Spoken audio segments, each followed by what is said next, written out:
You remember Din Boo? No. The same thing happened in Algeria, in Africa. They didn't have anything but a rifle. The French had all these highly mechanized instruments of warfare, but they put some guerrilla action on them.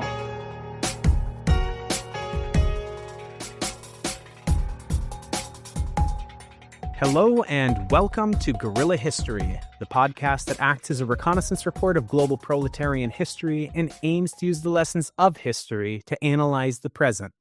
I'm one of your co-hosts, Henry Huckamaki, joined as usual by my co-host, Professor Adnan Hussain, historian and director of the School of Religion at Queen's University in Ontario, Canada. Hello, Adnan. How are you doing today? I'm doing well, Henry. It's wonderful to be with you today. Absolutely. And I am very excited for what we are kind of unveiling today. I know that we've talked about it before, but this is episode 1 of a brand new series that we're going to have. But before I mention that series, I want to remind the listeners that they can help support the show and allow us to continue making episodes like this, both in our series that we're going to be discussing today, as well as our usual quote unquote episodes by going to patreon.com/Guerrilla History. That's GUERRILLA History. And you can keep up to date with everything that Adnan and I are doing individually, as well as what the show is doing collectively by following us on Twitter at Guerrilla_pod, GUERRILLA_pod, and on Instagram at Guerrilla_history. Again, Guerrilla with 2 R's. So without further ado, and we have a terrific guest, which we'll have introduce himself in just a second, I want to lay out what this series is that I mentioned. This is episode 1 of the long-anticipated series, roughly 35-part series that we have. So it's not really a mini-series, I guess maxi series, on African Revolutions and Decolonization.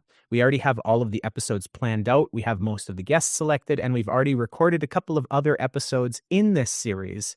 But what you're going to be hearing today, listeners, is episode 1 of the series.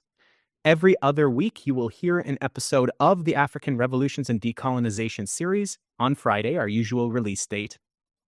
Half of those episodes are going to be case studies of revolutionary and decolonial movements on the continent, and half of the episodes are going to be more conceptual and theoretical discussions that are relevant to those case studies. In between those every other week episodes of this series, you will hear episodes of our usual content, which is to say a grab bag of socialist and communist history. But without further ado, allow me to turn the microphone over to our guest today, who is a wonderful friend of the show and somebody who has gotten some very good news recently. So Momodou, we're very happy for you for the news that you've received. But we have Momodou Taal joining us today. Many of you will be familiar with him as co-host of the Malcolm Effect podcast, one of my favorite podcasts. And Momodou, why don't you introduce yourself to the listeners briefly, and then we'll get into the conversation today.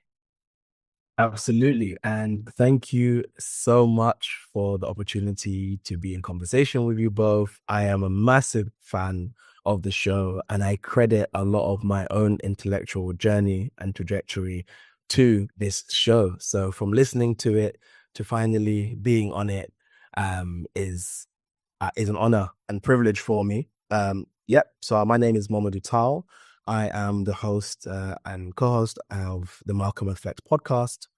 Alongside this, I am currently pursuing and will finish my PhD at Cornell University in the Africana Studies Department, in which my project focuses on conceptualizations of sovereignty, particularly Pan-Africanism, and I focus on Ghana and Guinea, Ghana with Nkrumah and Guinea under Sekou Touré. And particularly, I'm interested in looking at Pan-Africanism from a political economy lens. So that's how I bring in like a Marxist analysis of Pan-Africanism and how they kind of come together. So that's what I'm working on at the moment. And yeah, hopefully it's still, I guess, any PhD student will tell you that, you know, when you're working through your project, there's a lot of changes that happen with your project. But so far, this is where I'm at. Wow. And needless to say, very excited to see what comes out of those projects. And they are directly related to some of the other episodes that we have coming up on this series. And as I mentioned to Momodou before, We hit record. We have plans to bring him back on in the future as long as he accepts our invitations. So if he doesn't come back on, it's all on him this son of this. But just to tease a little bit, future episodes, you mentioned Pan-Africanism. Episode 2 is going to be Pan-Africanism, a primer with our friends Layla Brown and Jackie Lukman. So listeners, stay tuned for that. You'll hear that episode not next Friday, but the following Friday. It's already recorded and ready to go. So stay tuned. If you're not already subscribed to Guerrilla History on your podcast feed, now is a great time. And then, of course, we have episodes planned on Nkrumah, Sekou Touré, and also regarding Pan-Africanism, we have a Pan-Africanism and Communism episode planned that Hakim Adi has said that he would also come on. And I can see you fitting in very well also as a special guest host on any/all of those episodes. So be prepared for invitations, Momodou.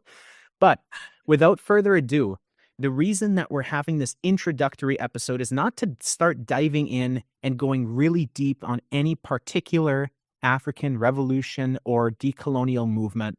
We're not even trying to get a comprehensive, broad sweep of revolutionary movements on the continent. We even have another episode titled An Introduction to African Revolutions and Decolonization with Leo Zelig, who we made the episode with a few years ago and remastered recently. But really what we want to be talking about today is, why is this history important? What is the utility of studying African revolutions and decolonial movements, both from a historical perspective, but also from a political perspective? I know Adnan and I both have many thoughts that we will share on this as well, but I want to turn it over to you for opening thoughts on why this is an important topic for us to dive into. Thank you so much. So where do I begin? Why is it important that we study Pan-Africanism, and especially for those of us living in the imperial core?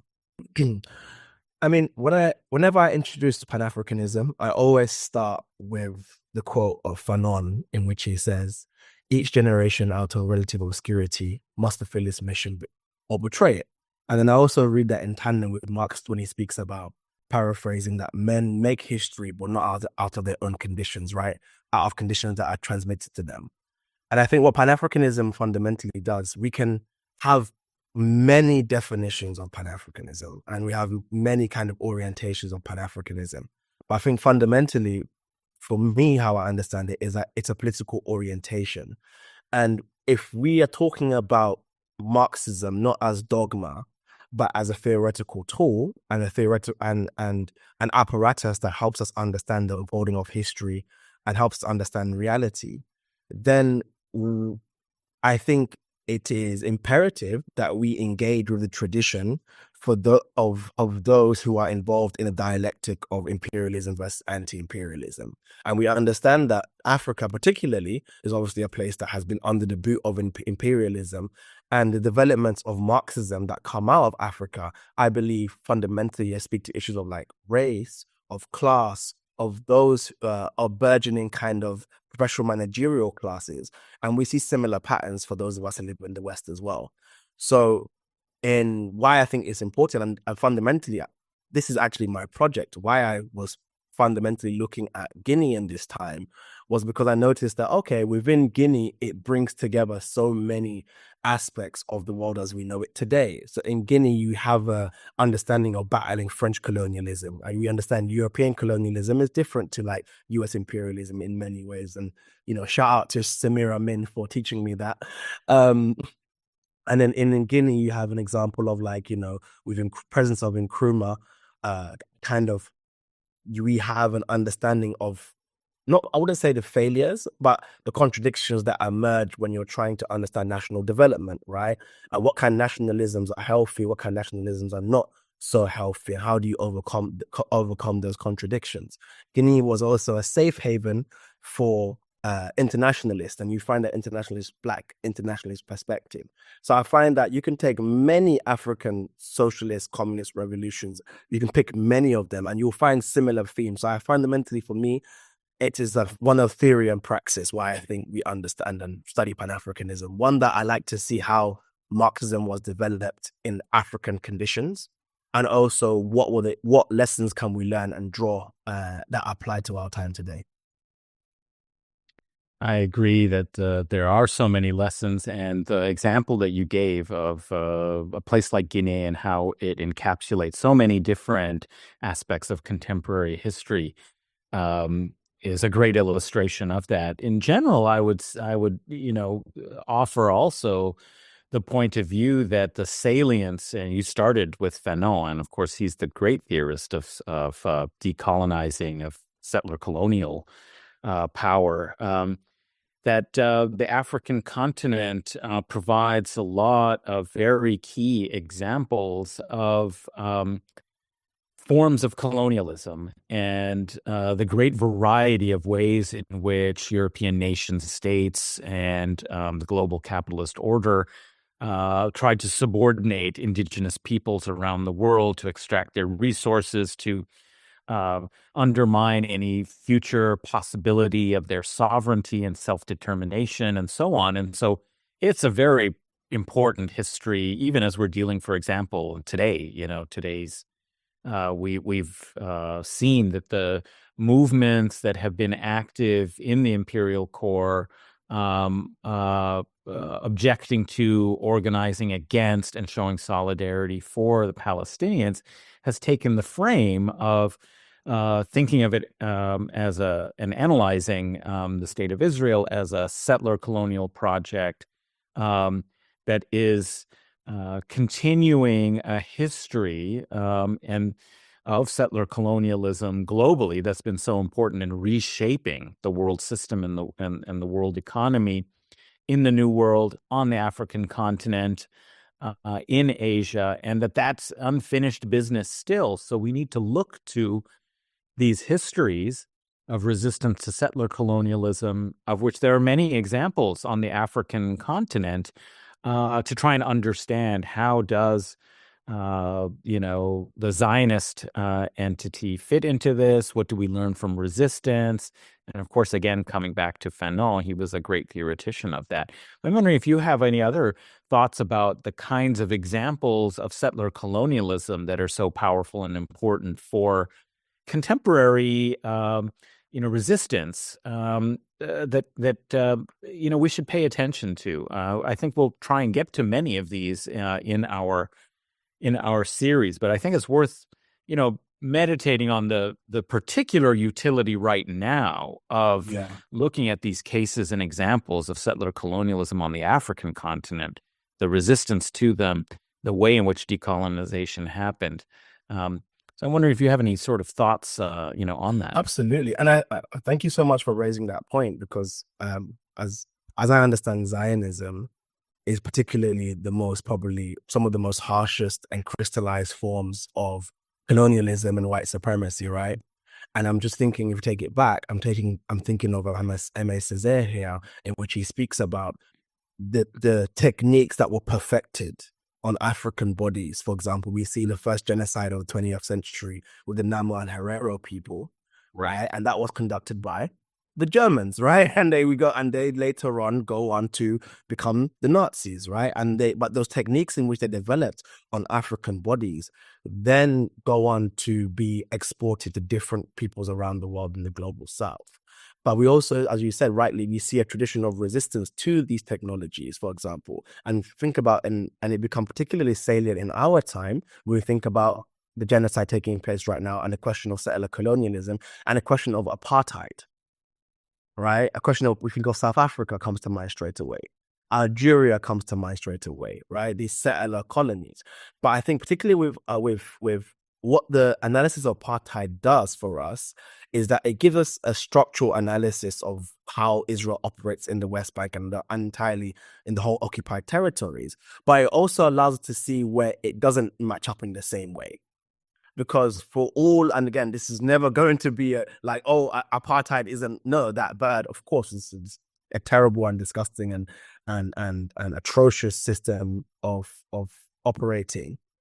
At the same time, apartheid in South Africa didn't rely on ethnic cleansing, right? There wasn't a thing of ethnic cleansing of the native population. So we have to ask ourselves, what is the differences taking place here? Whilst that apartheid is definitely analytic to look through, it's one of many, right?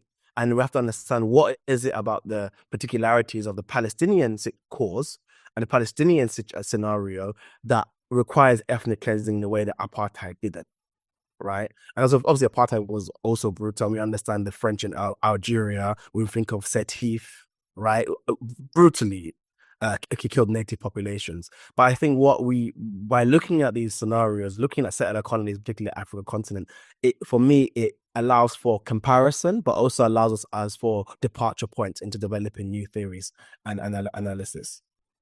I really like how the point is that one could recognize certain structures that are similar and comparable across locations and across time periods, but that, of course, each of them inhabits a particular place in the overall architecture of imperial hegemony, the global world economy and world system. And these things do pattern specific or give those patterns more specific shape. And so that was a great question, pointing out that one can recognize apartheid, but that apartheid might have multifarious modes of expression. And of course, the rationale and the policies and consequences will differ at different times. So, paying attention to the labor structure of labor and its exploitation in a settler colony will give indications. If it's a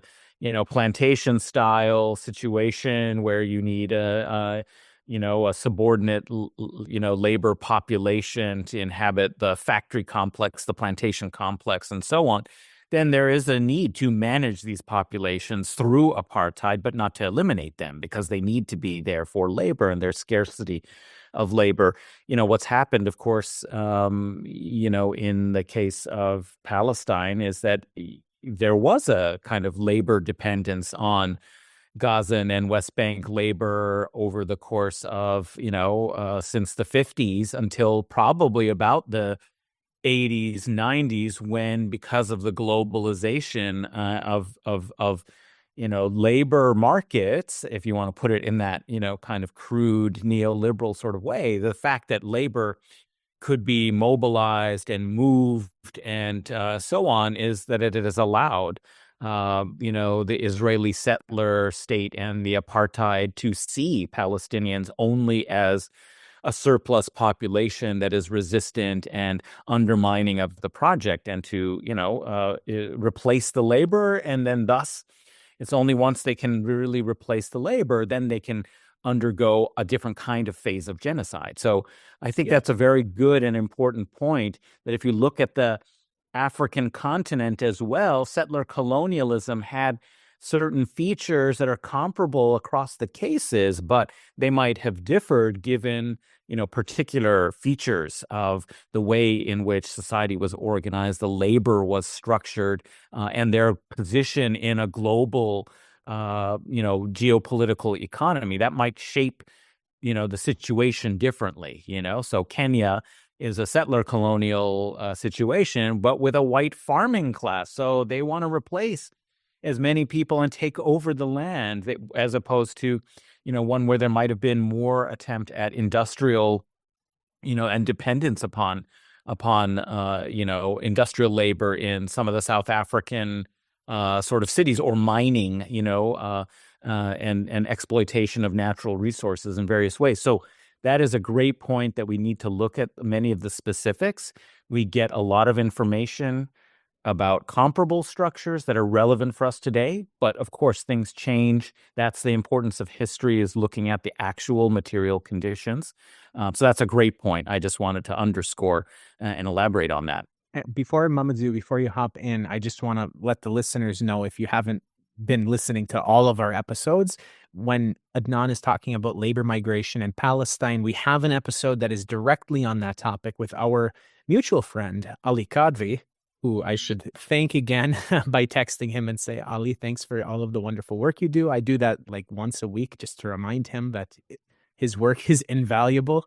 But in any case, we have an episode of Guerrilla History that came out just about a year ago at the time that this episode will be released. It's titled Palestine, War, Occupation, and Proletarianization. And it's based on Ali's book, Forced Labor Migration, The Proletarianization of the West Bank Under Occupation, 1967 to 1992, which is a really terrific book. I highly recommend everybody read the book. Ali is a wonderful theorist, so his analysis and theoretical insights are really terrific in the book. But then also, if you don't have a copy of the book, you can listen to the episode that we did with him where we discussed the book for like an hour and a half as well. So, Momodou, sorry to sidetrack. Hear them upstairs. I don't know. Ali's work is invaluable. So shout out to Ali Qadri. But yeah, just tying back, I guess, back to Henry's first question, what does studying African revolutions offer us? But also tying into Adnan when you speak about, we mentioned globalization, right? But I'm going to reframe that for this conversation to say, how do we situate Africa as a world-making project, right? And we can think of, Adam, get to choose work, but how do we situate Africa as a world-making project, right? And I'm thinking, and we have so many examples, but immediately we think of contemporary world. What does Chairman Mao say about his African brothers? He goes, our African brothers took us to the Security Council. He says, with support of African nation, Chairman Mao saying that it's because of our African support that we are now permanent members of United Nations Security Council. And we see what impact that has for us today in the world, right? We also see when the UN adopted in 1975, the official declaration that Zionism is racism. And that was only undone with the collapse of the Soviet Union, but also bringing Israel to the Madrid peace process in 1991. Israel said as a condition that you have to remove this line for us to come to the table. But it was Sekou Touré and other African leaders who said that we recognize what Zionism is. It was passed in the OAU in previous years that this is a form of colonialism because we are familiar with this. We recognize this. And my point of saying that is that it's very easy to either ignore Africa because of the way history is taught, or to isolate. Bourgeois history often isolates countries, right? We only see countries in terms of their respective nations. But what does it mean to open that up and see Africa is involved in a world-making project? And Africa's contributions are shaping the world in which we are today. And that's how I try and understand Africa and Pan-Africanism. And even though Pan-Africanism, some people suggest like it's maybe just talking about Africa, it's not. Like, it's not Pan-African. It's not. It's really not about, it's not even about African peoples. Fundamentally, it's a project of anti-imperialism, right? And that affects everybody. And listeners, you'll hear that exact point made in 2 weeks as both of our guests reiterated that Pan-Africanism is fundamentally an anti-imperialist way of thinking. But Momodou, I'm going to throw out a few ideas based off of what you had just said, and then feel free to pick up these in any way that you would like. So, you're talking about the importance of studying African history, and particularly the revolutionary and decolonial history, but then also how Africa fits into, the broader scale of things, like not just looking at individual countries in Africa, and also not just looking at Africa as a continent, but thinking about the role that Africa plays globally, historically as well as in the contemporary world. Thinking about these ideas and thinking about what the role of this series that we're putting together is, really what we're trying to do here is to highlight these sorts of narratives of courage and resilience and unrelenting spirit in the face of colonialism and imperialism. We're looking at not only the past, but looking at how these struggles persist to the present. And we have to then understand that, again, this is a global process. Just to highlight what you said in your last answer, Momodou. When we hear about Africa in the imperial core, I know I don't live in the imperial core, but I'm from there. When you hear about Africa, you typically hear of Africa as being a passive recipient of the civilizing missions of European powers. I mean, this is how it's portrayed within Western history teaching in schools. Like in schools, they will say that, which is appalling, but nevertheless, that is the case. But we have to always remember that Africa has been the epicenter of some of the most profound and radical revolutionary movements that have ever taken place, despite being, and probably because of being, the locus of the most brutal domination, exploitation, extraction, colonial extraction. But it's not only as a result of this. We can go way back into African history and look at the ideas of communalism that were being developed within the African continent long before this colonial domination by Europeans. These ideas that began millennia ago and were being fostered and developed and theorized are often not talked about in the West at all. You can find works that are written about them, but these are not works that are made very accessible. They're not works that you will just find at your local library. They're not works that are taught as part of a curriculum in school. They're not works that are integrated into textbooks that are taught to children. But yet, these insights, these theories were present on the continent, and those also inform the way that these struggles then unfolded, and also the way that resistance took shape to colonial domination. So keeping in mind that this history, that didn't spring up out of nowhere.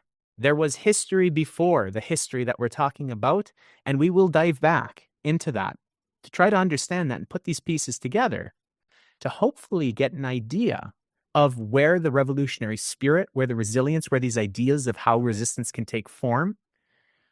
But these ideas take root long before the colonial period as well. And I think that that's something that's not often talked about. I'll stop there. I have a lot more to say, but I realize I'm going on quite a while, Momodou, and you probably have something you want to add here. No, yeah. I mean, again, absolutely in agreement with you. I think the only thing I will add, you are just maybe going to go back to the communalism point, which I think is important here. Let me start off by let's quoting Margaret Thatcher, right? No, but when Margaret Thatcher said that the neoliberalism, beyond being just, if you want to call it a regime of accumulation, it is, we're trying to change the hearts and minds of people, right? And the reason why I think it's important to mention this is a lot of the times when we think of policies that were developed in the West in terms of like the development of capitalism, we find that they were looking to Africa and saying that, oh, it is the collectivist spirit that exists in Africa that prevents its development, right? That the African collectivism is the reason why they're behind and underdeveloped, right? And for them to be brought into modernity, and for them to be brought into to be brought into prosperity, they must adopt, become the perfect neoliberal subjects, right? And we see this and again, just shout out people who are interested, then I'll highly recommend, I think it's an invaluable work, and probably read every single book by this man, Sheikh Anta Diop. Right, Sheikh Anta Diop is someone who I think is invaluable, and I hope there is an episode done on him. Actually, I think people do know him. Obviously, he's a famous scholar, but I think not enough people know about him. And people do claim in the Marxist camp, but I think it's important that we kind of highlight that as someone who speaks about the things of African communalism, and these things were theorized, and that's why all too often when we speak about, and again we can talk about the project of African socialism and El drama and the issues that people have with it, but the argument being made by Africans was that socialism isn't alien to us. The ideals of socialism is not alien to us. That has been our arrangement of societies for millennia, right? So we're very attuned to this, right? And we can talk about the issues that people have with these projects afterwards, or what they materialize afterwards. But no, absolutely. I think that's why I keep coming back to this point of, okay, what lessons do Africa teaches us? And again, I'm fortunate to be in the Africana Studies department. And I think sometimes I can even be blinded and think, everyone is aware of the narratives that I'm learning, or at least they're better than what I think they will be. But when I speak to people, again, it's an issue of, Africa being a recipient of aid. Africa, just the place, it's failed, right? Africa is just failing. It's a failed post-colonial state. Okay, why are they still talking about colonialism 70 years later? Independence was won in the 50s and the 60s, right? And these are the conversations that still persist, even in liberal circles. It's not merely the right-wing side. These are like also the liberal circles that persist, and the blame is placed squarely on the African leadership in the post-independence era. But I think what fundamentally is missing from the conversation is, again, how do we situate Africa, for example, in the Cold War context, right?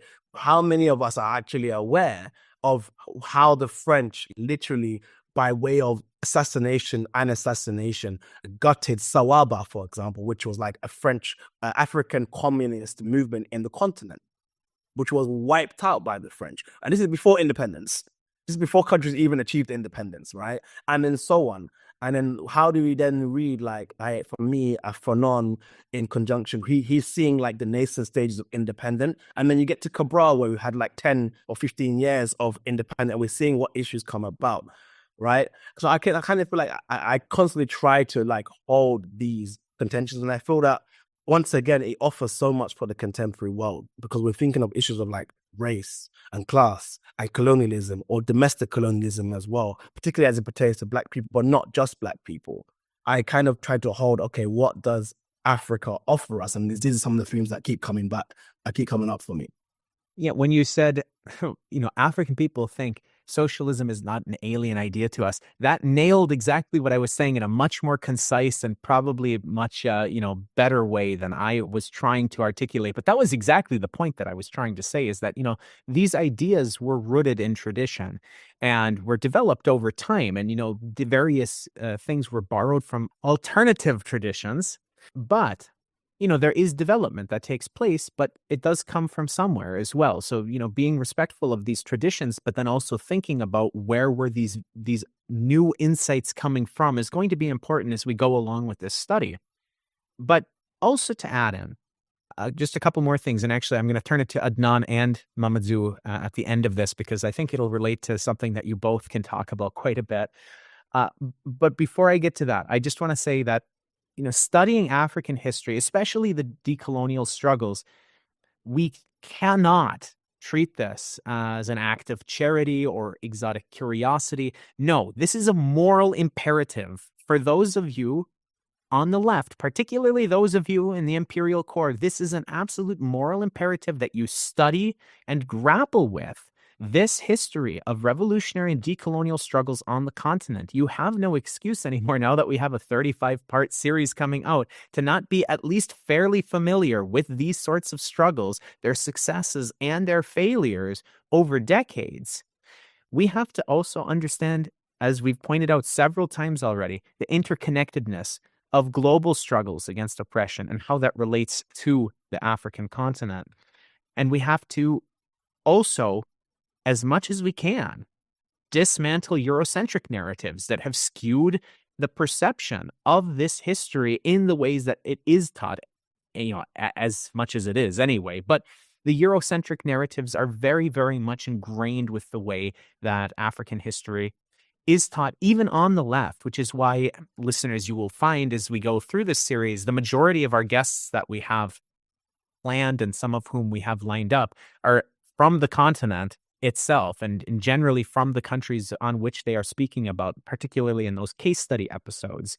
So we're trying and are committed to reaching out to people who come from epistemological backgrounds outside of this Eurocentric hegemonic thought that you will see in the imperial core. So as the series goes on, listeners, just keep that in mind, that not every guest will be from the continent, but many of them, the majority of them, will be. But also, the last thing I say before I'll turn it over to you is that we can't sanitize this history. In the last thing I said, I mentioned successes and failures. There certainly were successes of the decolonial struggles. There were failures within the decolonial struggles, and failures in various ways. Failure of achieving decolonization, failure of achieving decolonization, but terrible excesses in terms of the way in which that was carried out and the way that it unfolded. Failure in terms of they achieved decolonization, but then they fell into relationship of neocolonialism, as many of the case studies that we'll talk about do. I mean, there are failures here, and we have to grapple with those failures. We have to be honest about the successes and honest about the failures. If we just boil this down to heroes and villains and rah good and oh no bad, we're losing all of that complexity that is inherent within this history. And we have to understand that this is an incredibly complex history with a lot of relations. It's not going to be taught in the way that you would find in textbooks in the imperial core. I always like to talk about the textbooks that, I was raised with in school and thinking about how bad they truly were. But there are going to be contradictions. There are going to be uncomfortable truths within this series. And that is so that we can build our understanding of what has succeeded and what has failed, and then try to conceptualize what continued decolonization and anti-imperialism looks like, because there still is a lot of work that needs to be done. Now, this, of course, relates, looking at failures, we also have to look at the ways in which colonization has colored perception, not only of Africa, but of Africans, and not only of people within the imperial court towards Africans, but also of Africans of themselves. And this is where people like Fanon come into play. And Fanon, of course, we have an episode planned on Fanon. But Adnan and Momodou, I'm going to turn it over to you now. Can you talk a little bit about how this perception of the continent and the perception of the people on the continent is so deeply ingrained that it prevents a lot of people from actually trying to process the complexity of this history and thinking about why these perceptions even exist in the first place? Because, too often, even amongst people on the left, these perceptions come through in the way of their thinking. It's Eurocentrism, it's Orientalism, but, it's there. So take it away, guys. Yeah, I can go. So thank you so much. It's funny, great question, because I literally was talking this morning with some of my comrades about similar themes. And I think the way African history is written, and this is not just to do with colonialism, it's also to do with, unfortunately, how Islamophobia works. Because when we speak about Islam and West Africa, why is it that the history of Africans is always written and persistently written as Africans are just some docile and everything is just imposed and impressed onto Africans and we just accept it, right? For example, when we think of the story of Islam in West Africa, Islam did not spread by conquest on West Africa, right? Islam was established in the 11th century, some reports say earlier, by way of trade. Why is it that the agency of Africans is never written and spoken about? It's just somehow throughout the millennia, Africa is always having people come to them and just impressing on them. Adnan, did you want to go and add to that? Well, only just that I think that it's such an important topic. I actually had in mind that I wanted to ask you a little bit more about that, because some of the fiercest anti-colonial resistance took place because of Muslim religious movements, Sufis in West Africa, like Haj Umar Taal, Uthman Dan Fodio, and others. My relative, by the way. Oh, wow. Fantastic. Amazing.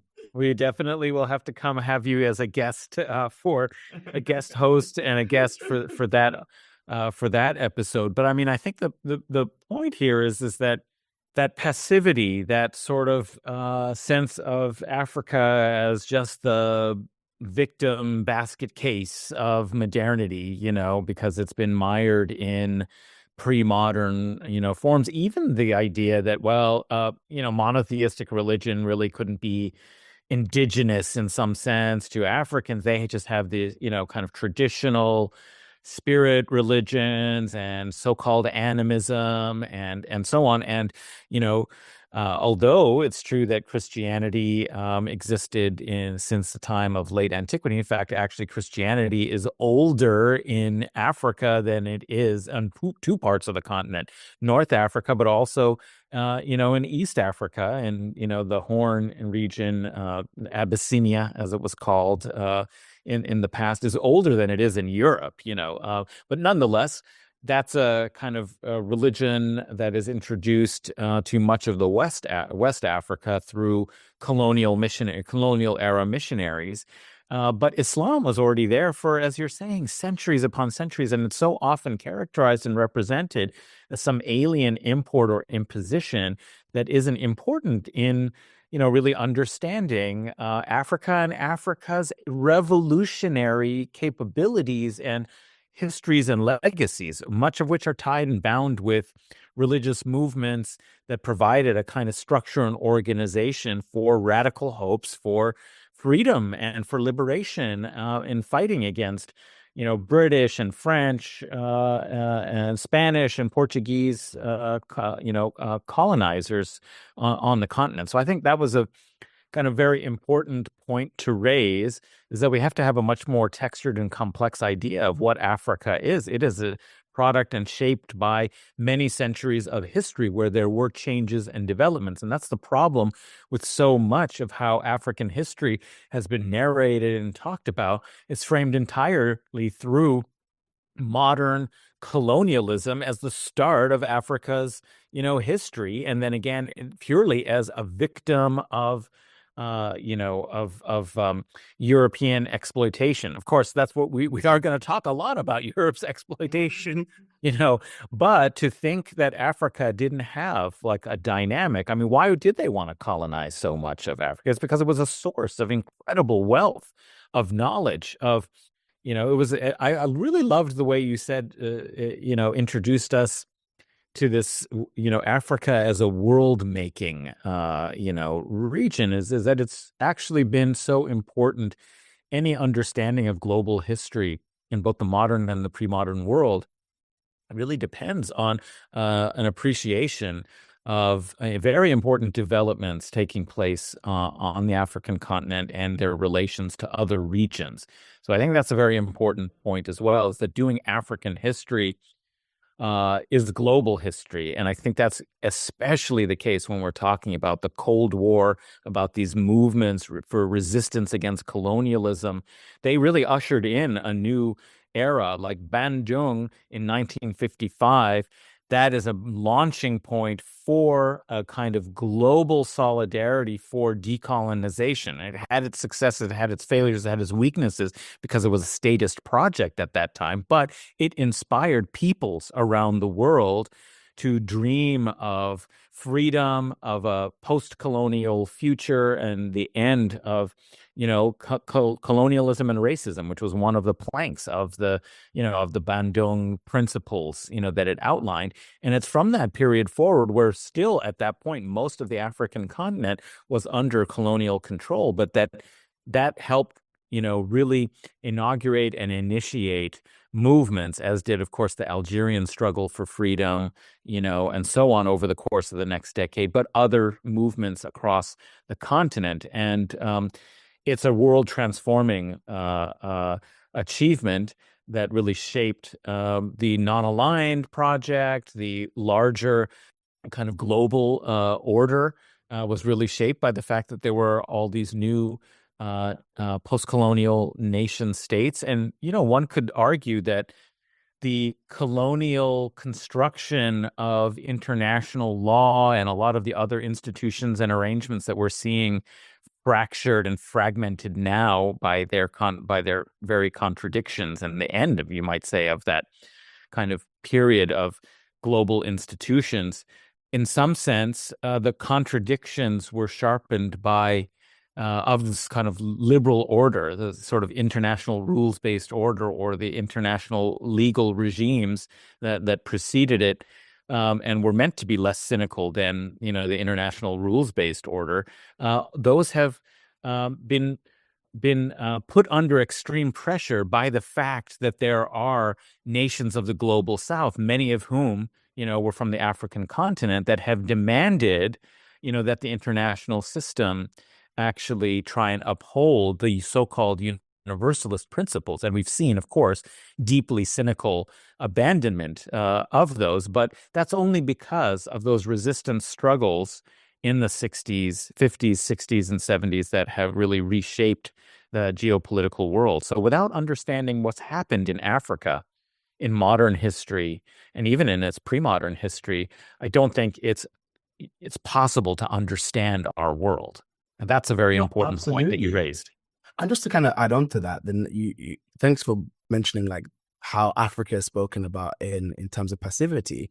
Like we see that persisting even to contemporary day. When we see the issues, let's say the alliance of the Sahelian states is one example, or why we see movements on the continent today, the characterization that it's reactionary or it's just one is going to be, oh, they're just anti-French. And I'm just like, okay, no, why is it that Africans cannot also have ambitions, aspirations? They have visions of the world, of what we want to look like, and we have memories, right? Those of us in the West African context have memories of the brutality that took place by the French, and we would have heard from our grandparents and our parents, and we're like, we reject this, right? Or also like, oh, don't run away from the fire into the frying pot is a phrase my Africans will often use, and people will say that in context to, oh, moving away from the US as a backer, then moving, just running away to Russia, or Russia's going to be the new colonial system, or China's going to be the new colonial system.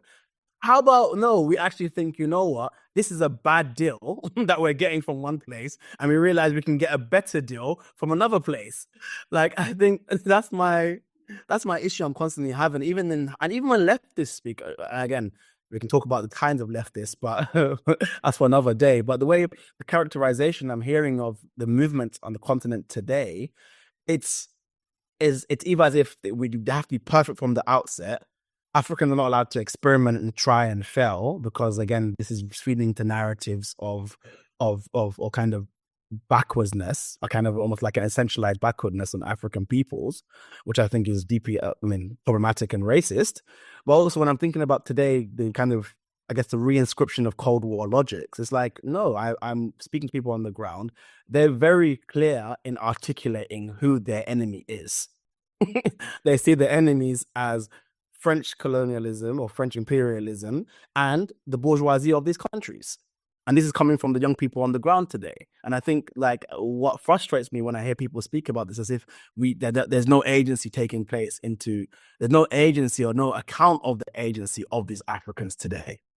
The question of agency is always a very interesting one, and one that I've talked about on the show before. And we've also had guests that have spoken on it as well. But when talking about agency, and particularly the agency of colonized people, it's always a very interesting dichotomy that emerges within the minds of most, which is that either one, they have no agency.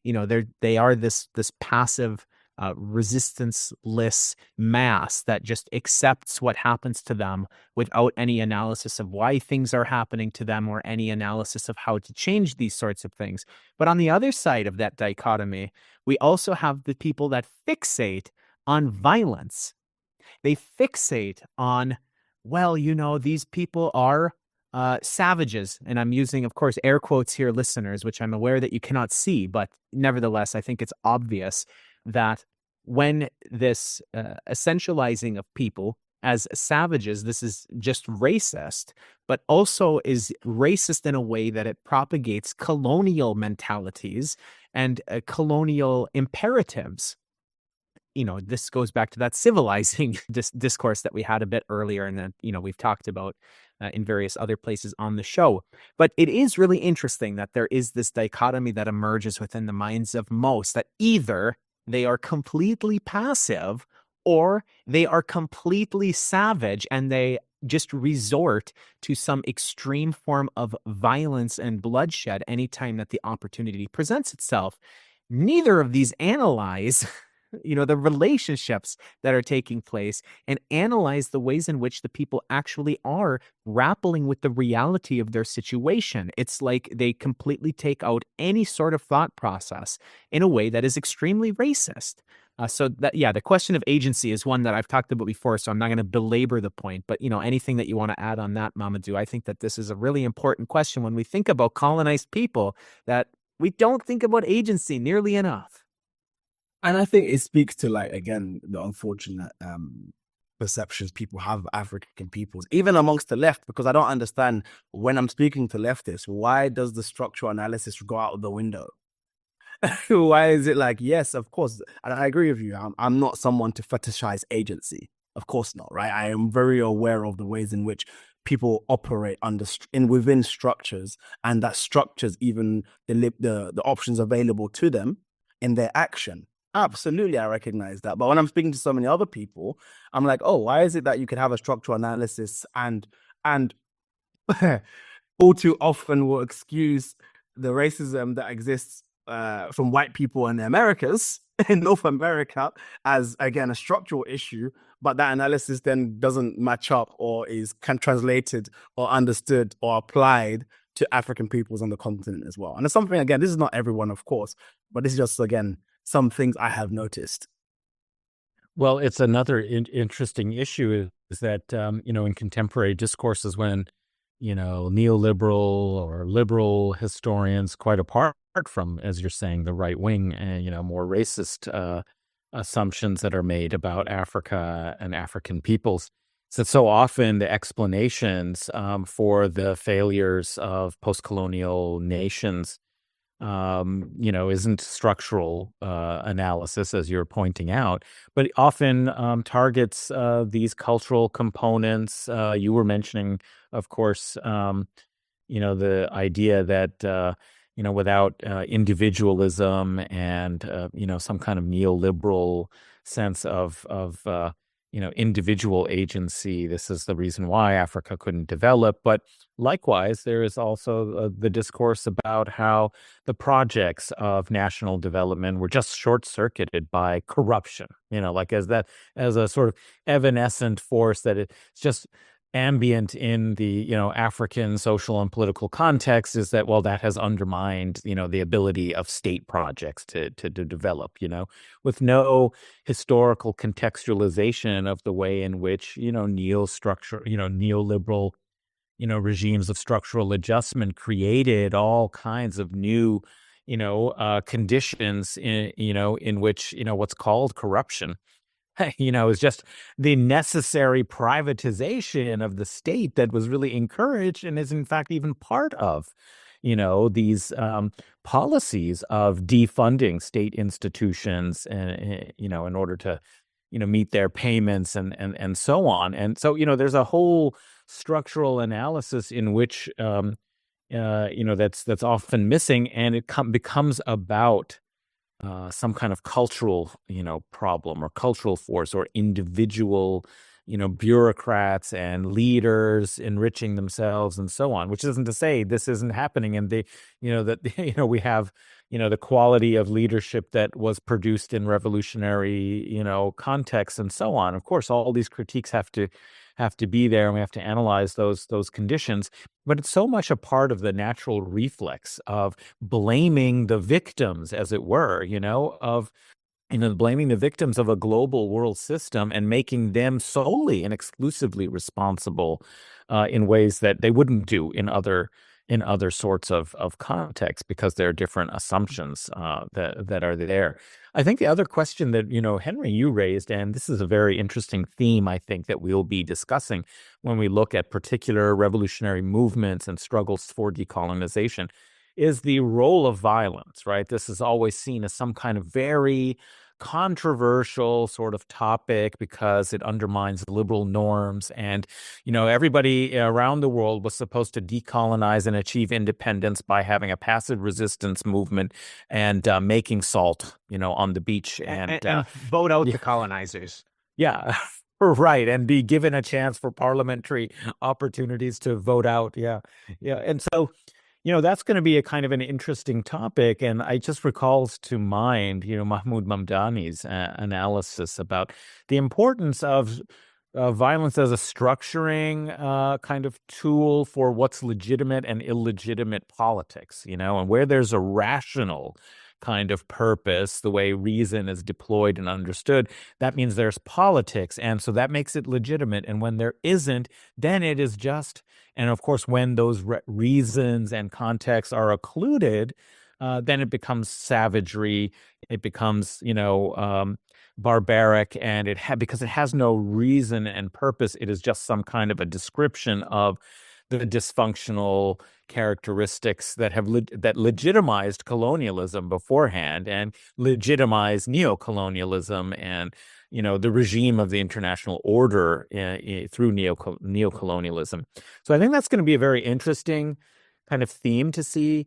Everything from the Mau Mau movement to the characterization as ever of liberatory struggle, military and armed liberatory struggle as terrorism in the case of Algeria.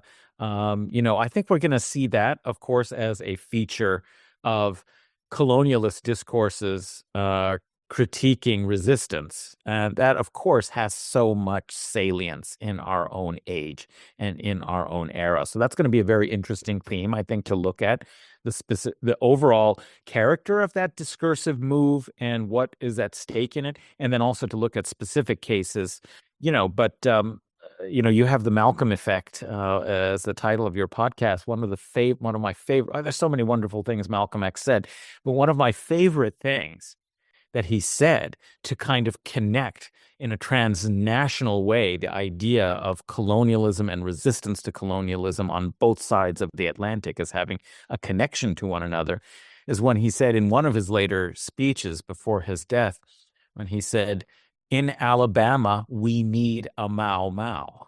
In Mississippi, we need a Mau Mau." He was saying, look, we have to have the possibility of genuine resistance. And from that perspective, he's legitimizing, armed resistance against forces of colonial oppression that are, colonies in Africa, and the special condition of Black people, sometimes characterized as a colony, in the Americas, particularly in the United States. So I think that's a interesting topic that I'm looking forward to developing and exploring further. But I think, you might have some thoughts on that broadly and the importance and relevance of that topic for our contemporary situation as well. Just because you mentioned Malcolm, I have to go there. Of course. No, but I think, so living in North America has been a very interesting experience for me because I'm able to see, as someone who's, born in Gambia, I'm raised in the UK, I lived 7 years in Cairo, and then now I'm in North America, right? And I've been able to see different ways in which Blackness is understood, expressed, and its relationality to other forms of processes of racialization. How I'm tying this back to the Malcolm conversation, the way even some Black history is taught in North America, we are often taught to treat Black figures and Black movements as silos. Right. So the Black Panther Party, of course, is an endogenous North American formation, but it drew on inspiration from other parts of the world. It drew from Africa as well. There was parts of Black Panther members who went to Algeria, for example. The famous Malcolm X quote where everyone likes to bring back and quote, chickens come home to roost, in speaking about the assassination of JFK. He was referencing, there's been works to say Malcolm was actually referencing what took place to Lumumba in Congo, right? These things have a connection, have a history. When we speak about, for example, we understood that World War I veterans from Harlem were going off to fight against fascism in Ethiopia with Mussolini. We see that there's constantly, again, these connections. And I think one of the things I'm trying to bring out in my work is that these connections, that we like to treat these figures and thinkers and intellectuals who we love as perhaps in silos, or just that they are geographically moored to specific places. And I think I'm trying to constantly unseat that, speaking about the condition of Black people, that no, there's a constantly, even this idea of reverse diaspora. And again, I don't know who's listening, but we know amongst several Black formations and groups, there's like internal contradictions and internal tensions, right, that exist between diasporic people. And I think what Pan-Africanism does, and what African history does, not, I say African in the broadest sense of African people's histories, is that there's so much more that connects us than divides us. And it's really important contemporary, actually, because we see a reactionary strand of many people who are either like Black folk or Republican, or who vote Trump, or who adopt fierce anti-immigrant orientation. And I think a part of the education in terms of like, we're thinking about political praxis, is that we have to unseat the narratives that treats African peoples as silos. And that's why I really find that's one really interesting project that I'm trying to get involved in. Yeah, well, I'm wondering if there are any other kinds of themes that you think we should be keeping in mind about the relevance and the importance and significance of African history, particularly the history of decolonization struggles and revolutionary moments. either conceptually and theoretically in terms of understanding, modern capitalism and the world system, that is intrinsic to the analysis. And I think this is an important question because in so many ways, the Marxist tradition, of dialectical materialist history has nonetheless not always done a great job of incorporating the histories of the global South. Often this was because of a Eurocentric orientation, because those histories were better studied and better known. It was possible to build theory and concepts around it. But as scholarship has progressed, if people have been included in the process of telling their histories and of being, considered part of the modern global system, we've come to appreciate and understand more the interdependence and the world-making role, as you put it earlier, of Africa and African history. But I think from another perspective is just what are the kinds of processes in studying and appreciating about African revolutionary history and decolonization struggles is of value to people on the left today. Big question, and I'm very wary. I don't want to just go through a laundry list of all the books I recommend and all the people that you should check out and all the places that I think people should study. But I think fundamentally, a couple of things. I think when people ask me to define Pan-Africanism, I'm often saying it is a project that overcomes structural dependency. It's a project that allows for the overcoming of dependencies wrought upon the continent due to colonialism, due to the colonial imposition. That's the first thing. Secondly, when people I tell some of my students oftentimes is when we think of history as a conversation.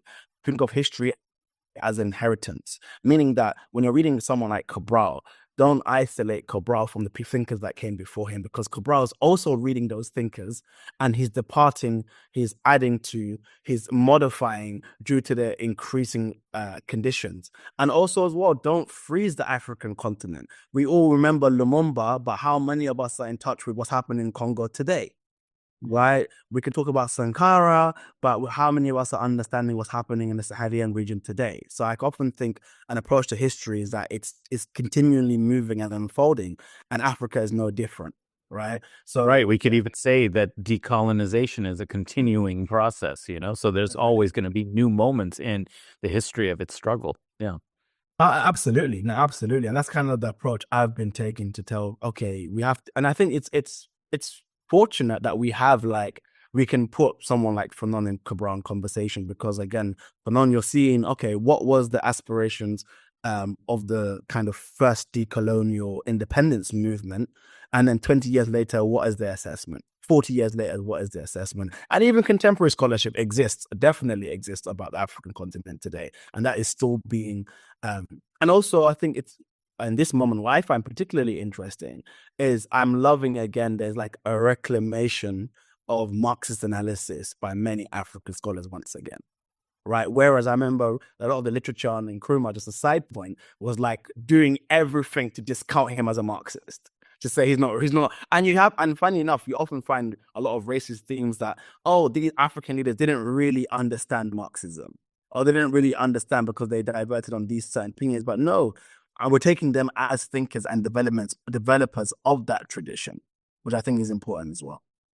Absolutely. I mean, that is a very important. I mean, we're going to have a lot of episodes that are dedicated to African thinkers, simply because there's often this perspective that peoples of the global South didn't really contribute that much to the theory of Marxism. Okay, they've had movements and they've had really existing, projects of socialism take place. Most of the time, those are criticized and critiqued, by first world intellectuals who, have not done anything in their own context to try and create revolutions in their respective theaters.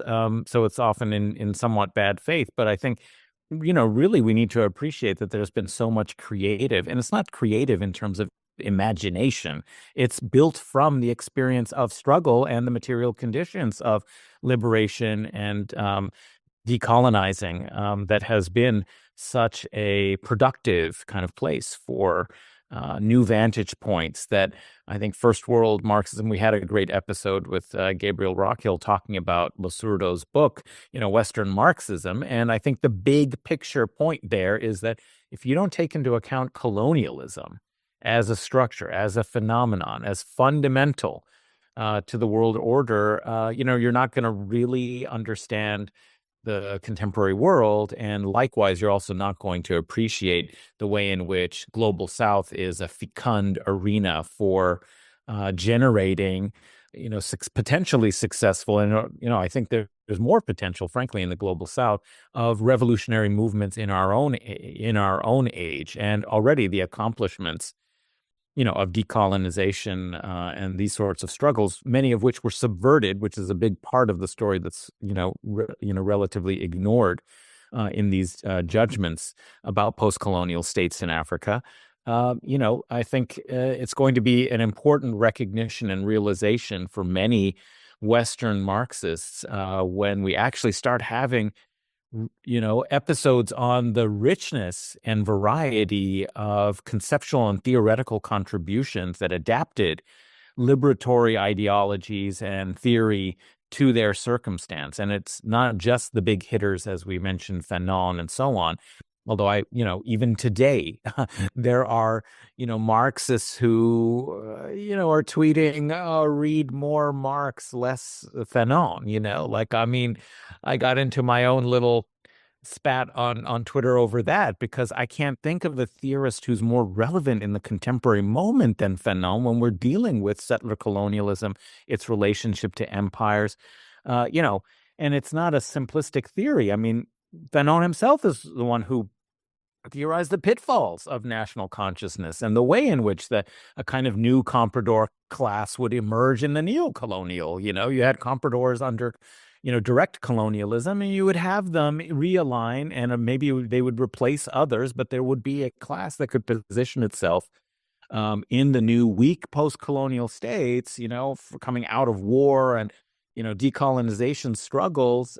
Just think of Algeria after years and years of war with like 1 million people killed from Algeria, but that there would emerge a class of people who would position themselves in the neo-colonial order to collaborate with the global economy. So if you don't read Fanon, in this moment, there's no better opportune moment. It means that you're just not taking seriously critiques that have come from the experience of the Global South. And so I think that's going to be very eye-opening in many ways for people listening to this series, is how many important African theorists of revolution, theorists of struggle, and the range and variety of their critiques and analysis. Well, and I just want to add briefly before turning it back over to Momodou. First, a flippant point, which is, that comment about read more Marx, less Fanon, first made me want to claw my own eyes out when I saw it. But then also,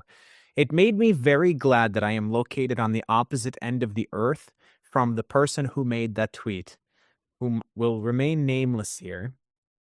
But he writes... But you're from the same state. Well, technically, Upper Peninsula, Lower Peninsula, that's a touchy subject, Adnan. Let's not go there. That's even touchier than this discourse about violence. But anyway, let's just be glad that I'm on the opposite end of the earth, because at the very least, there would have been very, very unhappy words being shared. But more likely, it would have, anyway. Let's to be collegial. It's just... You like to be collegial, Adnan. You're a professor. I am not in academia. Being collegial is not my specialty.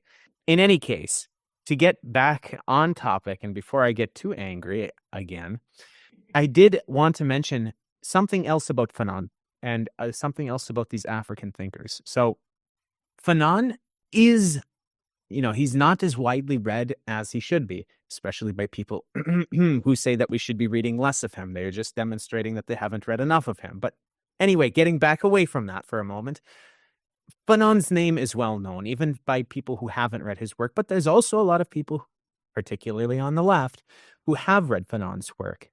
That cannot be said for many of these other really, foundational and monumental African scholars. There are, a few here or there, and then of course there are individual works by people that are well known, like, Neocolonialism. Nkrumah's Neocolonialism is a well-known book, even if the vast majority of people haven't read it. But many of these intellectuals who we've been talking about are people who don't get talked about at all on the left. I mean, how many brilliant scholars were associated with the Dar es Salaam school, for example? And how many people even know that there was this entire group of people who were working at the same institution that had absolutely terrific and foundational insights from that one location in Tanzania, the vast majority of whom are unheard of in the imperial core. I mean, that's a travesty. And then also with Fanon, we have individuals who claim to be Fanon specialists who then fail to utilize any Fanonian analysis when it comes to things that, take them out of their liberal bubble. So think about all of the people who are so-called specialists in Fanon who become silent as soon as the events that began to unfold after October 7th. And again, I'm not going to say the start of the genocide because, as I've said numerous times, the genocide has been going on for 100 years. But, since October 7th, there has been a more acute phase of genocide within Gaza.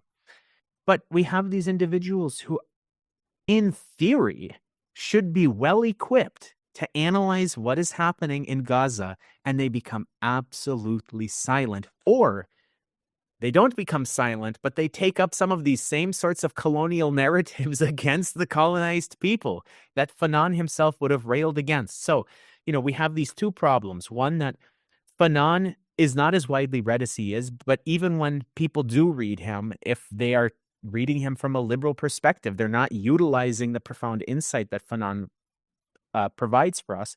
And on the other hand, there's other really tremendous intellectuals from the continent who people need to be reading, who they've never even heard of, so they don't know what to read. So these are two things that we really have to grapple with as we go through this series is, talking about Fanon, but talking about the radical Fanon, not this liberal Fanon that some of these individuals try to portray him as.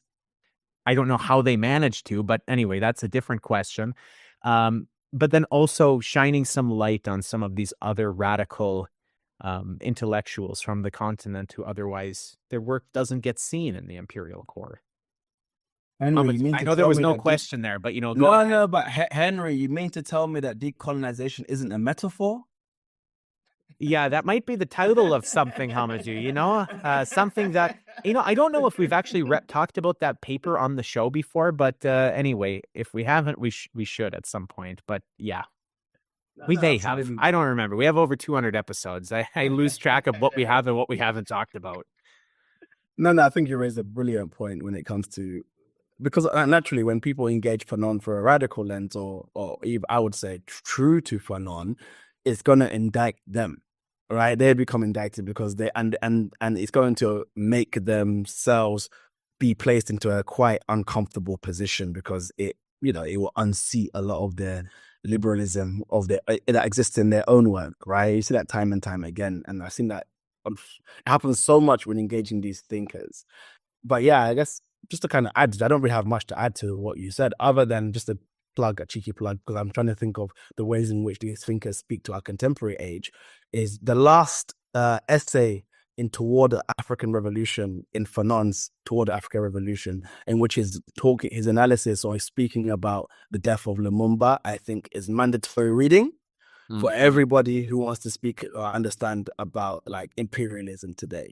And for me, it illuminated for me the positions of or the necessity of multipolarity, but also the positions in which other state actors around the world who maybe sometimes people feel an uncomfortability around some certain actions, but why they took those actions. I think that essay is quite instructive and illuminative. That's a wonderful reference. And, frankly, I love that collection.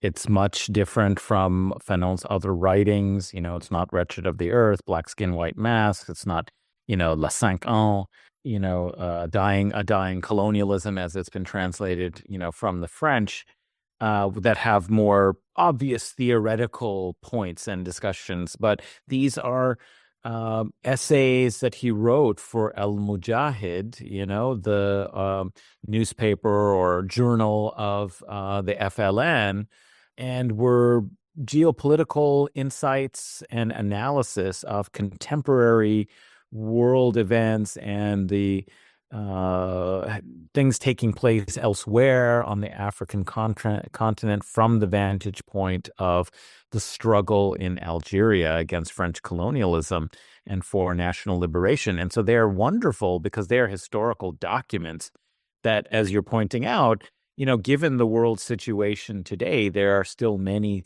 deep insights that are relevant for us, but they're just a fascinating work, and it's almost an ignored text. I mean, hardly anybody reads that. They're interested in those other theoretical works in particular.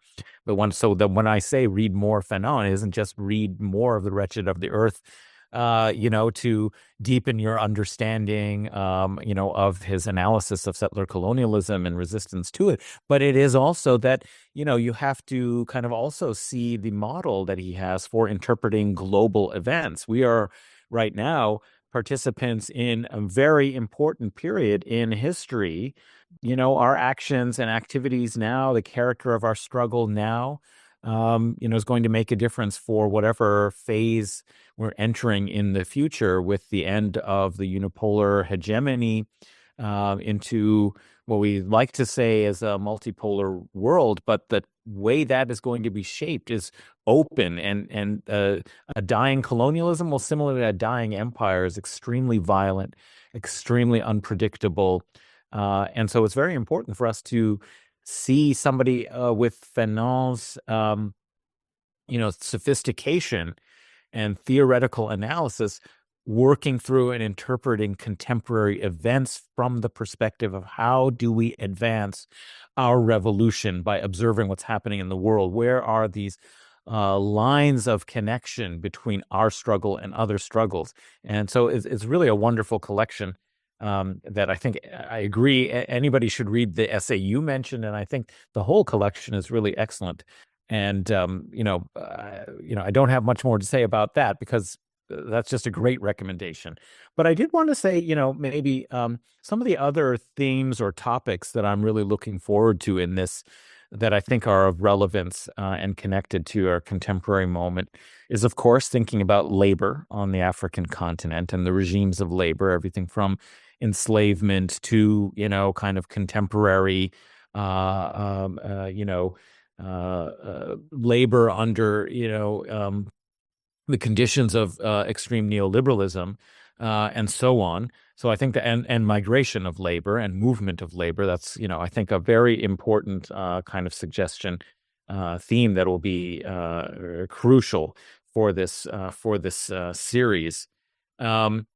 But also resource and resource extraction. And I think it's going to be so important to really understand colonialism and resistance to it, to be able to put into context some of the discourses that are trying to characterize, for example, Chinese investment in Africa, development projects that are taking place in Africa within the framework of colonialism, which is how a lot of Western critics of China's investment and involvements want to, which isn't to say that there aren't, it is still capitalism, we get it. There are going to be relations, of unequal exchange of various kinds, but what distinguishes European colonialism and then neocolonialism from other ways and pathways of global interconnection and of investment and of a network of, development that is trying to do it on different principles. I mean, it's important. This history is important to appreciate so that we can understand when there is neocolonialism, taking place, and when we have alternatives that are still happening under the regime of capitalism, but have a chance of being beneficial for development, local development, of African, economies and so on. So that's another kind of big theme, I think, that will be important, is to look at that kind of a question in these revolutionary and in the early post-colonial histories of decolonized nations. I'm wondering if you have any thoughts there. It certainly connects with some of the things you were talking about with the Sahel and other developments that are taking place, and how to look at them from a different perspective if you appreciate this broader historical background and context, and also have a good analytical framework for what makes something colonialism, what is neocolonialism, in order to distinguish other ways of trade, exchange, and development in the contemporary African situation. I just want to say this and just very clear. China is not colonizing Africa. I think we need to reiterate that 1,000 times over, because I have these conversations so many times.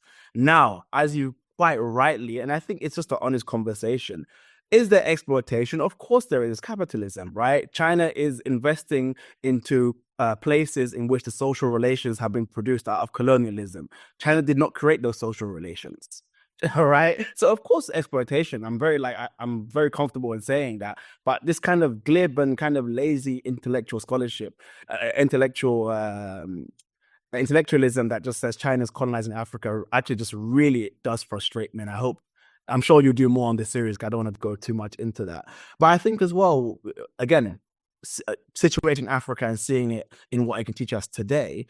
Something one of my teachers and mentors, Bikram Gill, always tells me to think about is, why is Mugabe demonized and hated, but Nelson Mandela is praised in the way he is? Right? This question always comes back, right? And the answer is land reform. Mugabe, and again, we can critique Mugabe. There's many critiques to be leveled at Mugabe, but fundamentally, why is it that Nelson Mandela is the hero, to the point that the right wing neo-fascist Piers Morgan can say, where is the Palestinian Mugabe and where's the Palestinian Mandela, for example, right? Where's the Palestinian Mandela? Because that is the image that Mandela is given in the West, because fundamentally he didn't take up land reform. But when you take up land reform like Mugabe did, what happens? You are met with sanctions. Right? Why? And then again, and that is instructive for our moment today. Why are countries sanctioned today? What is it about the geopolitical economy and the unilateral sanctions in relation to unilateral sanctions, right? What is it about processes of accumulation that feed into that require certain countries to have a de-development or hindering of a development of their productive forces? Again, I think fundamentally, and I think why I particularly focus on Africa, because again, you see some of the most, when we say Palestine is a litmus test, or what I've said in more contemporarily, Palestine holds up a mirror to the international world order. Palestine begs the question, can we continue the way we are? And what is the Palestinian exception? In similar ways, Africa serves as a case study and informs our analysis of imperialism and colonialism and forms of accumulation today. And that's why I feel like there's many examples on the African continent, contemporarily and obviously historically. Well, that's similar to why was Nasser demonized? In some ways he was a nationalist. He was looking for, well, where can I get financing, west or east? I'll take it anywhere I can to, finance and, my Aswan Dam project and so on. But what was really so threatening about him was, he's willing to nationalize, resources, and that included land and land reform. And how do we get, Minu Shafiq, oppressing students who were demonstrating Palestine solidarity? It's because her family were feudal landlords, and they were, victims of, Nasser's policies of redistribution. That's what made a figure like him, a militant third world nationalist, seem like it has to be an enemy, has to be taken down. That project has to be undermined, because he's actually trying to materialize aspects of sovereignty on behalf of a popular, redistribution project. So that's exactly the case with other parts of the African continent.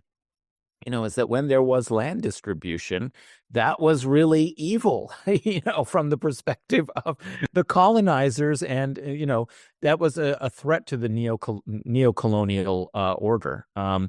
And, the histories, post-colonial history, that would be a great topic. Of course, we could have somebody like Max Isle come on and talk about and others of his colleagues who are in part of that agrarian, journal. I forget the name of the journal, but Journal of the Agrarian South.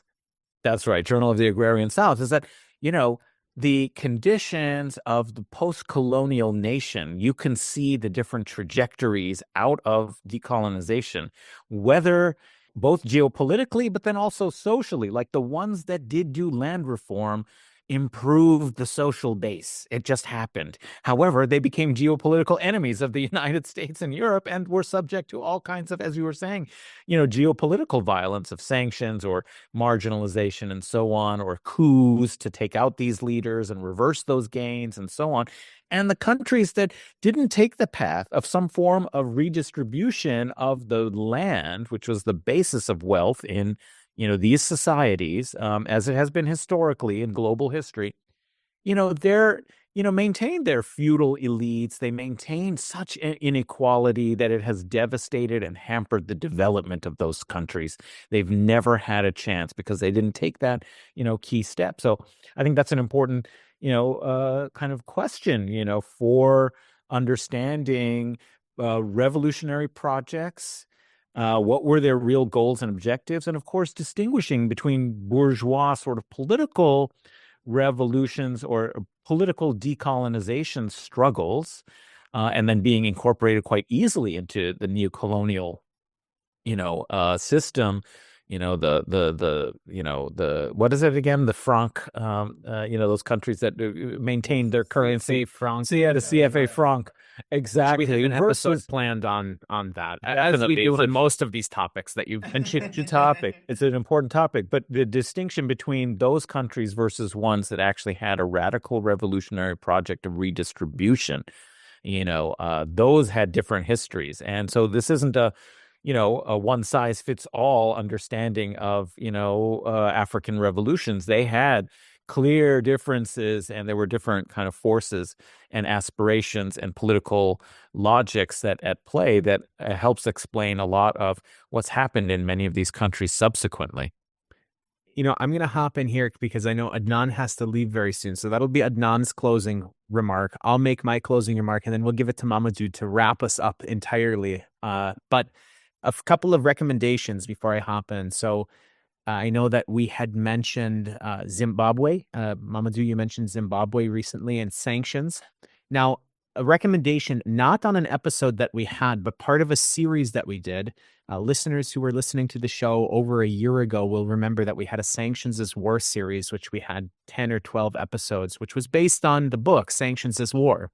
One of the essays in that book was chapter 12, and it's a really terrific chapter, Targeted Sanctions and the Failure of the Regime Change Agenda in Zimbabwe by Washington Mazoradze. I highly recommend reading that chapter. We had reached out to Washington and we had gotten through, but we weren't ever able to actually get the interview over the line. So we don't have an episode about that chapter as part of our Sanctions as War series, but we did talk about Zimbabwe a bit within the context of the series. So, you can listen to those episodes, but definitely read the chapter on the sanctions policies that were levied against Zimbabwe for, as Momodou said, land reform. Adnan had mentioned labor migration on the continent. We have an episode with our friend Manny Ness on his book, Labor Migration is Economic Imperialism, which analyzes labor migration on the continent in some part of that conversation, but then also in his book as well, the book of the same title, which we didn't go quite as much into depth during the interview on that specific topic as he did on the book. So be sure to check out that book as well. And then since you mentioned the CFA franc, just a teaser for an upcoming episode of this series, we'll talk with Ndongo Sambasila about his book, Africa's Last Colonial Currency, the CFA franc. At least we'll try to, if we can get him to agree to it. I have his contact and everything. We just have to get that scheduled with him. But Read Africa's Last Colonial Currency, the CFA franc story. It is a marvelous book that really shows how neocolonialism works in a very, very explicit way. Obviously, it doesn't go into neocolonialism more broadly, but takes one aspect of neocolonialism, this colonial currency, and really is a sharp examination of it. And so if you're interested in that discussion of the CFA franc, which Adnan had just mentioned, pick up the book and start reading it now, because we'll have that episode in the not too distant future, hopefully, if we can twist his arm into coming onto the show. But as for my final notes, before I turn it over to Momodou, we have to, in terms of this series, in terms of the way that we think about it, in the spirit of people like Fanon, like Cabral, like Nkrumah, like countless others whom we've mentioned in this episode and who we'll mention throughout the series, we have to continue to give voice to the voiceless. These are people who are often not heard from in the Imperial Core. And I'm not talking about Fanon, Cabral, and Nkrumah and so on, in terms of these people that do have names that are mentioned in the Imperial Core from time to time. I'm talking about the people in these revolutionary and decolonial movements whose names would never be heard in the Imperial Core, and whose names may not even have been recorded within history, but were taking part within these movements. We have to give voice to these movements, these revolutionary and decolonial movements. And while this show is history, I mean, we are Guerrilla History after all, and we are doing a history of African revolutions and decolonization, we have to understand that this is not just about the past. This series in particular, and the show more generally, is about not only the past, but also about the present and the future. It's about the ongoing battles for decolonization. We have to grapple with the history to understand the current struggles of decolonization, because this process is still unfolding even though there is independence on the African continent.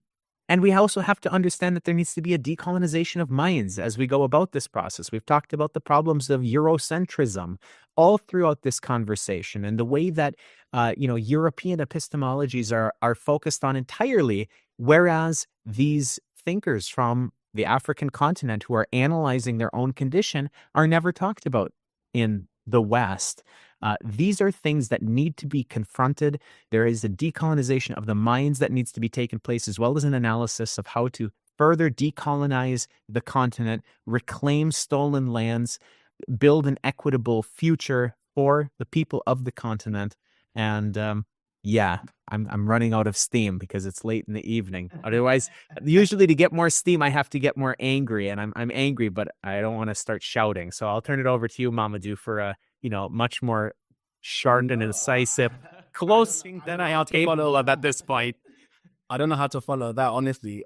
Thanks once again for having me on the show.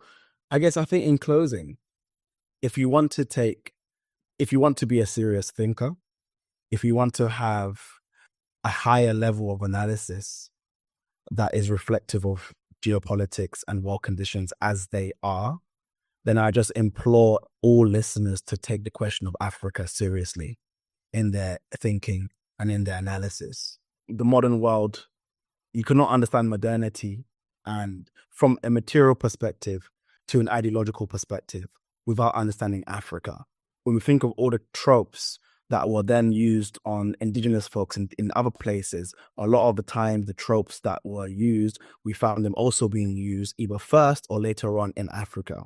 When we think of the technologies used today, even in contemporary world in terms of like surveillance, policing, we find a lot of the time they were used, developed, perfected on African bodies. When we think of even the point of just accumulation at like the level of like primitive accumulation, we find that a lot of it was taken from the continent by material wealth, but also like it was, as Bikram Gill often writes about, different tribes were known for cultivating land in specific ways. And it's also the accumulation of knowledges as well, not just of like physical and material things as well. So I just fundamentally would implore everyone that if you are serious about change and you're serious about geopolitics and understanding the world in order to change it, then please take the question of Africa seriously.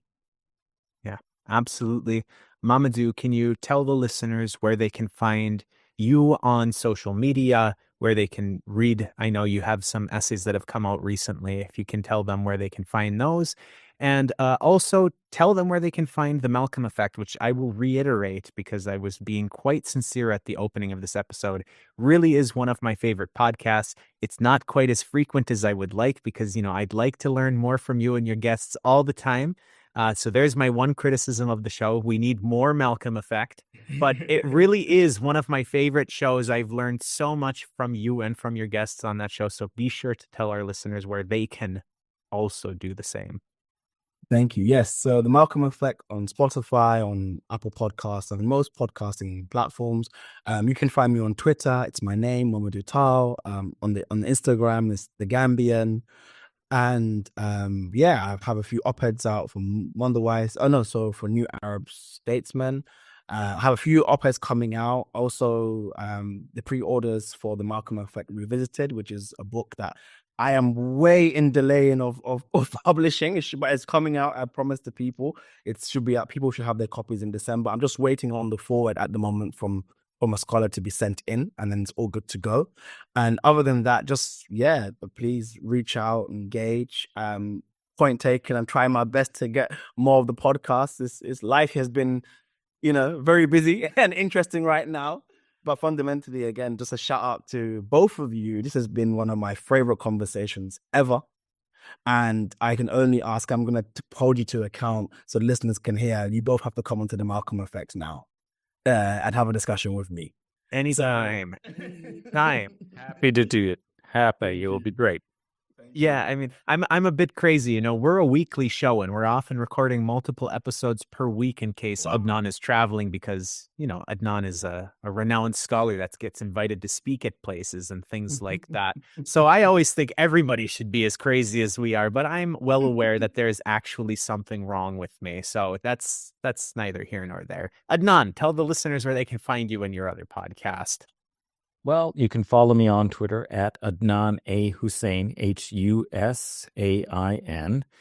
And, you can check out the Majlis, Majlis, podcast about the Middle East Islamic world. We're a little bit infrequent as well, but I'm hoping that we will have some new episodes soon that I'm organizing and scheduling now to start a new season, as it were. And so do check it out, Majlis, the Majlis.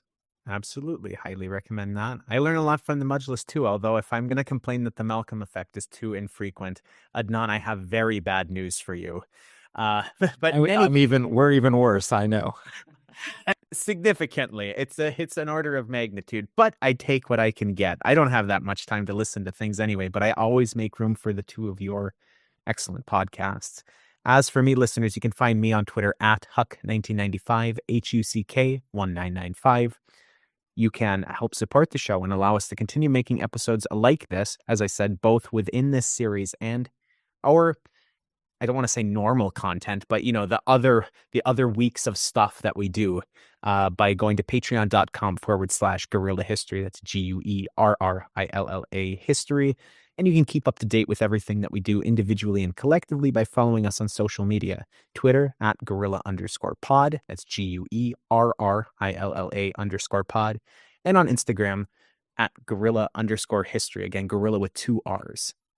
So on that note then, listeners, and until next time, solidarity.